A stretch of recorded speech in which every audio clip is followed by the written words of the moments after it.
guys. I've got the wind and the sun behind me at the moment because it's a little windy and it's very bright. But here we are down at the Loch Ness Canal.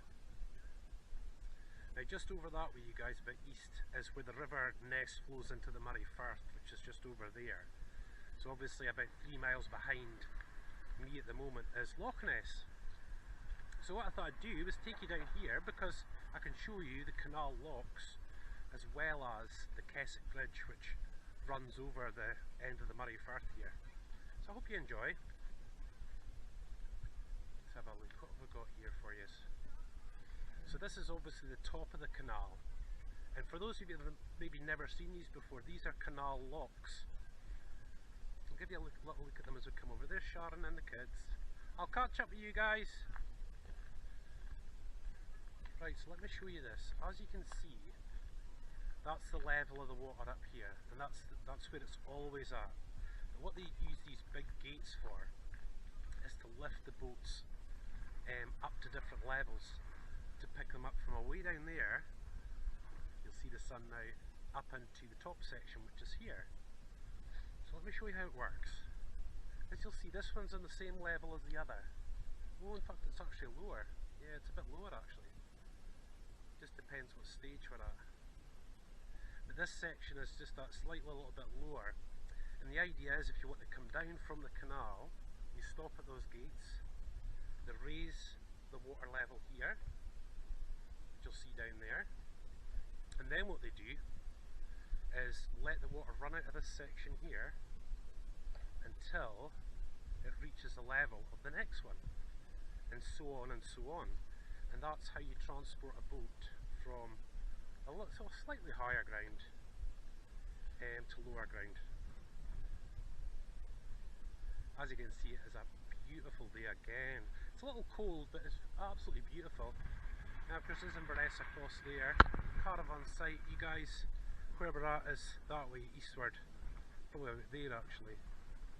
And Loch Ness behind us that way. And we're just kind of wandering down north down the canal. The canals in the United Kingdom are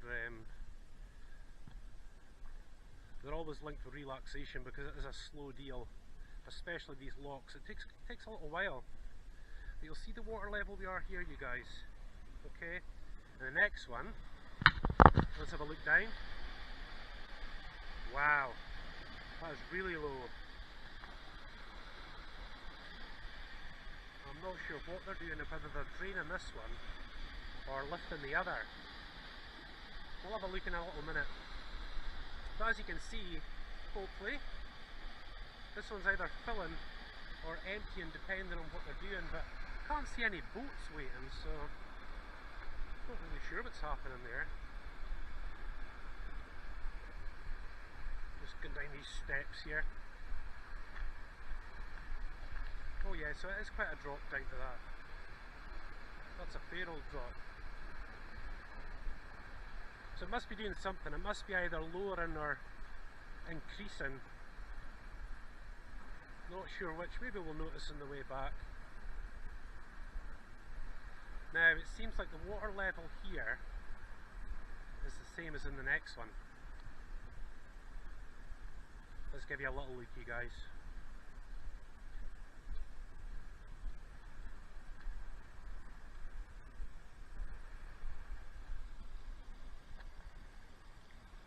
See, that one seems really quite calm, really, just a little bit of current. But as you can see, what more have we got now?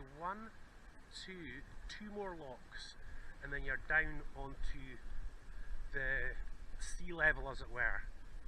And you can maybe see some bigger boats down there. Those boats just wouldn't make it up here. This is more for sort of pleasure boats. There we go. And what I'll do is I'll take you across this one and head back up the way. That means I can go meet up with Sharon again. Sharon and the kids. Yeah, see, this is all the same level now. Maybe we'll see a difference in the water level when we head back up. As you can see, it's a beautiful Highland day. Now there's the Keswick Bridge, that's what links this part of Scotland with the north. Normally you used to have to drive way down the Firth and then back up again, which took ages. So they built that bridge a few years ago. Here we are. Maybe a bit of glare from the sunlight, but hey.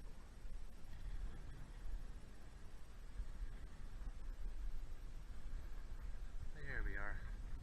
So yeah, that's definitely sea level. You'll see this, there's a white bridge there, this we call the Swingy Bridge, and it opens and shuts to let the boats come up into this section. And of course after that, we're heading up the way. Because what these boats want to do is reach Loch Ness, that's what they want to do, so this is the only real way of getting boats in and out of Loch Ness at this site. And obviously we're at the far north of Loch Ness at the moment. This is all good Loch Ness water coming down in and through. Yeah, I don't know what they're doing up here, I don't know whether it's going up or if it's going down, I can't tell. So yeah, so pretty much when you're coming up, drive your boat up to this part here. This bit fills with water. And so does this bit, to make it all level. And then they open those big gates, and then you drive through. It's the same again here, they'll shut these gates behind you, then they'll fill this section up with water. You'll see the water line over there is about 3 bricks down maybe.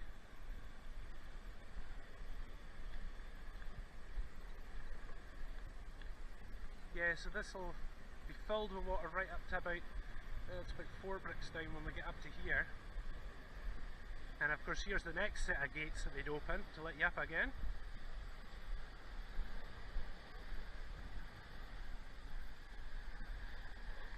I'm really sorry that I can't tell you whether they're pumping water in or out here. I would say the water's risen since we were last here, but we'll see, and hopefully we'll be really blessed and see a boat coming down. But it's Monday, so it's probably very quiet.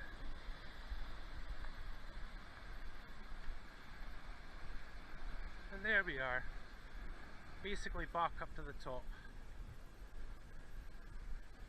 Now you can see that this level here is actually slightly lower than the River Ness itself. Sorry, the Inverness Canal itself. So obviously if you open those gates, it'd be quite the tidal wave of water coming out of that part there, and nobody wants that. So this is why these lock gates, you'll see the angle of them, the angle pointing up the way, so it's kind of impossible to make a mistake. Those gates just won't open, there's too much water pressure.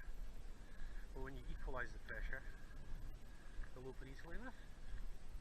I'm seeing Sharna way up there, yeah. Yeah, pretty much back to where we started now, you guys.